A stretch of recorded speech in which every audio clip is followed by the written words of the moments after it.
Ya, tadi sebelum jeda Prof. Karim sempat mengatakan ya, kalau misalnya bicara soal artis masuk pilkada, ditekankan juga soal pengalamannya. Kita akan tanya ke Bang Diki. Bang Diki, mungkin bisa cerita apa sih Bang kendalanya ketika dulu Bang Diki ini kan dari artis kemudian menjabat sebagai Wakil Bupati Garut? Kendalanya sebetulnya betul yang dikatakan oleh Prof. Karim. Dan saya juga sadar betul saya nggak punya dasar pengalaman, makanya saya perjanjian dengan Bapak Bupati, tahun ini saya belajar dulu ya, antum karena sudah punya pengalaman mainkan. Pada akhirnya ternyata banyak hal yang harus saya kerjakan. Alhamdulillah. Akhirnya saya berpikir, ini jangan-jangan problemnya di Nawaitu. Setelah saya mundur, ada artis, ada dokter, ada banyak lah, termasuk kades segala macam. Hampir semuanya 97% Nawaitunya udah nggak ada yang beres. Artis juga udah banyak banget. Nggak ada yang beres itu maksudnya gimana Kang Diki? Niat pencalonannya itu ketika saya tanya, antum pengen jadi karena apa? Nggak pernah ada yang bulat, nggak pernah ada yang betul-betul Nawaitunya betul-betul mengabdi karena berangkat dari keresahan melihat kondisi daerah atau bagaimana. Enggak. Kadang-kadang ada juga yang saya sangat mencintai Indonesia tapi nyalonin di daerah yang ketika ditanya daerah itu dia nggak tahu. Artinya saya berpikir ini ada yang salah nih. Itu harusnya ketika saya diajak saya harus mempelajari, saya muter keliling, bahkan saya tidur di rumah warga mencoba mencari tahu peta permasalahan dan solusi. Nah banyak sekali yang seperti itu. Jadi ya saya sangat berharap teman-teman saya yang jadi artis ataupun yang bukan artis betul-betul bulatkan niatnya dulu, bukan karena perintah partai, bukan karena perintah itu ini, seperti calon tong menolak ya, mungkin karena berpikir ya belum nemu tujuan utamanya apa. Nah rata-rata banyak sekali yang kebanyakan karena duit. Ada beberapa artis yang sudah mungkin tidak terlalu produktif, akhirnya nyalek segala macam. Habis saya syuting udah tahu terus kalau nyalek lumayan. Dia udah salah. Dan ada beberapa seperti itu, tapi bukan cuma artis, ada beberapa yang non artis pun sama. Akhirnya ujung-ujungnya itu.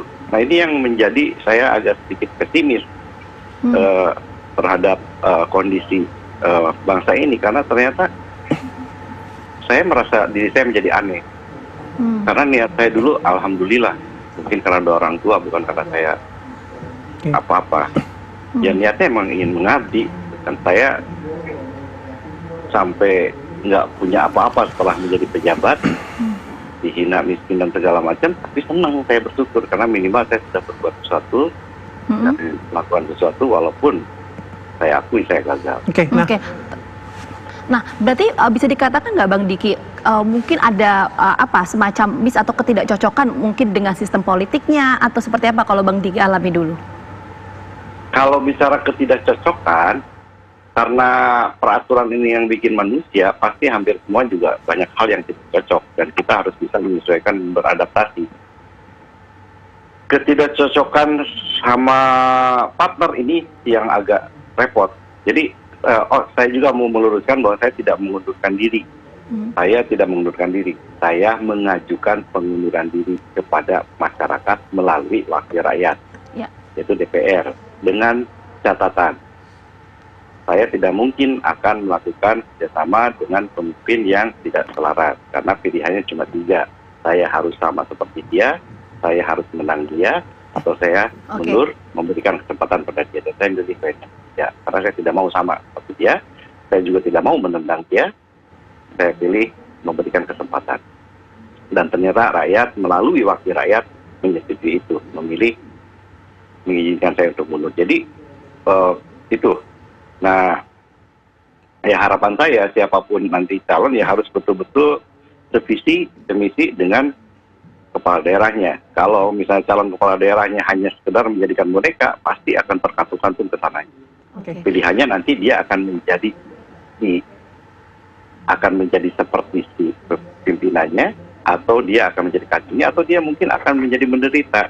Kurang lebih seperti itu. Tapi kalau misalnya antara bupati, wakil bupati, wali kota, wakil wali kota, gubernur, wakil gubernurnya sevisi, sesuai seperti apa yang sudah dijanjikan kepada rakyat melalui visi dan misi yang dibuat, dan itu adalah embryo untuk pembuatan RPJMD sampai ke RKPD yang lainnya, insya Allah akan lebih nyaman, akan lebih enak. Apalagi namanya betul-betul untuk nanti, bukan untuk cek duit. Bahkan senior saya ketika nanya, Ki, gua udah habis duit sekian, gimana ya, gua udah kepilih nih, itu ngambil duitnya dari mana? Datang ke lokasi titik. Saya bilang, antum punya duit 20 miliar, saya tahu. Bayar pakai uang pribadi. Karena pasti akan ada nanti kepala dinas yang akan menawarkan itu ini. Kalau antum ambil itu, berarti antum sama dengan yang lain. Antum bukan manusia yang resmi. Nah, dan itu banyak kejadian. Saya mau ke Prof. Karim. Prof, kalau sudah mendengarkan apa yang disampaikan realitasnya oleh Kang Diki ya, berdasarkan ceritanya, ini menggambarkan apa sih, Prof? Ya, Kang Diki memang calon yang berlatar artis yang aneh menurut saya ya. Aneh dalam pengertian langka gitu ya. Kenapa langka? Karena apa yang dia katakan sangat benar tadi. Pertama, artis yang maju atau siapa yang maju harus punya kebeningan niat, punya pengetahuan yang jelas apa yang dia cari, kemudian punya chemistry dengan pasangannya. Kemudian yang paling penting, yang tidak banyak dimiliki oleh orang, tapi ditunjukkan oleh Kang Diki Chandra ketika memerintah Kabupaten Garut, itu punya idealisme. Itu yang saya bilang aneh, langka itu. Karena bukan hanya di kalangan artis, unsur-unsur tadi itu juga langka di kalangan politisi. Nah, apa yang respon saya terhadap pernyataan itu? Ini menegaskan sekali lagi bahwa persoalannya bukan di kalangan artis atau apapun latar belakangnya. Tapi dari manapun dia berasal dan apapun latar belakangnya, kalau tidak punya penghayatan yang sesungguhnya dan bisa menjawab atas 3 pertanyaan krusial ketika seseorang mencalonkan diri. Yang pertama pertanyaan itu, apa yang dia cari? Apa yang dia bawa ke dalam jawatan yang dia cari itu?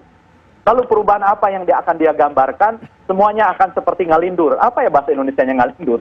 Ngalindur itu orang yang terbangun di kala tidur, lalu dia berjalan, dia tidak tahu dari mana berasal, dan hendak kemana dia menuju. Itu akan hancur, gitu ya. Jadi pertanyaan yang saya sajikan dalam tema ini, bukan hanya ditujukan kepada artis, tetapi kepada P3 tadi. Petahana dan keluarga petahana, pesohor, dan pengusaha tajir yang disangka-sangka bisa menghandle persoalan yang melilit partai yang langka pada kader yang mengakar itu. Jadi menurut saya, sama tadi Kang Diki katakan, kita bisa menoleh misalnya, akhir-akhir ini ya, ada wawancara eksklusif yang dilakukan oleh reporter dengan Will Smith.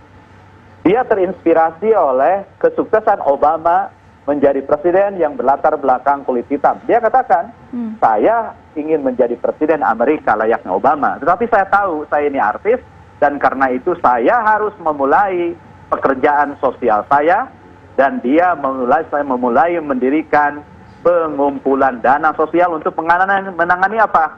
Menangani pengangguran, anak jalanan, orang-orang yang kelaparan dan sebagainya. Jadi tidak mentang-mentang, lalu serta-merta habis lulus kuliah nyalon gitu ya, caleg. Artis begitu kata Kang Diki produktivitasnya menurun, maju dalam pilkada, gitu ya. Jadi tidak muncul tiba-tiba, tetapi ada proses yang dijalani. Proses apa?